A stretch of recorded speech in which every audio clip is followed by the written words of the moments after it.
Ce qui est impossible aux hommes est possible à Dieu. Nous vivons au milieu d'un monde de péché et de tristesse, un monde où règne le diable. Mais rappelez-vous ceci, Christ est sur le trône. Christ est le plus fort. Christ a vaincu. Et Christ vaincra.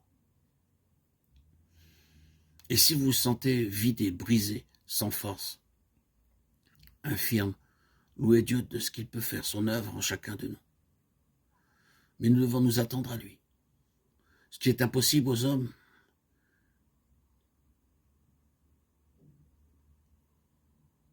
c'est notre abaissement, nous élève vers les sommets, car il est possible à Dieu. Adorons Dieu et croyons qu'il est le Tout-Puissant et qu'il agira en nous et par nous, pour le salut de ceux qui nous entourent.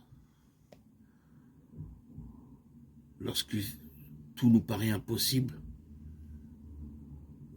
c'est alors que Dieu peut intervenir.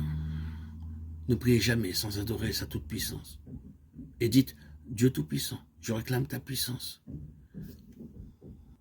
Le fait de reconnaître votre faiblesse et d'interpeller Dieu.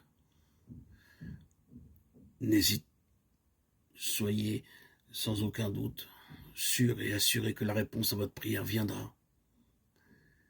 Et comme Abraham, vous deviendrez fort par la foi, donnant gloire à Dieu, parce que vous savez que celui qui a promis a la puissance d'accomplir ses promesses. Nous lisons dans Ésaïe 25, 9. En ce jour, l'on dira, voici, c'est notre Dieu. Nous l'avons attendu et il nous sauvera. C'est le Seigneur, nous l'avons entendu. Nous serons dans l'allégresse et nous nous réjouirons de son salut.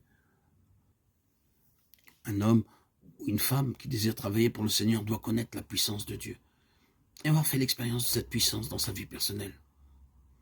Nous désirons tous travailler pour Dieu. Chers amis, frères et sœurs, bien-aimés en Christ, je voudrais que vous le fassiez avec une figure joyeuse. Certains d'entre nous supplient Dieu de nous accorder un puissant réveil. Je peux dire que pour ma part, c'est là la prière qui monte constamment de mon cœur. Que Dieu réveille les croyants. Je ne puis penser en premier lieu à tous les formalistes inconvertis qui sont membres d'une église, ni aux infidèles, ni aux sceptiques, ni à tous les malheureux qui périssent autour de moi. La prière que j'adresse à Dieu en premier lieu est celle-ci, Seigneur, réveille ton église, réveille ton peuple. Je vous en supplie une fois de plus, priez pour le peuple de Dieu, si faible que soient certains croyants, peu importe. Si ce sont des enfants de Dieu, ce sont des frères, priez pour eux, aidez-les à sortir des ténèbres.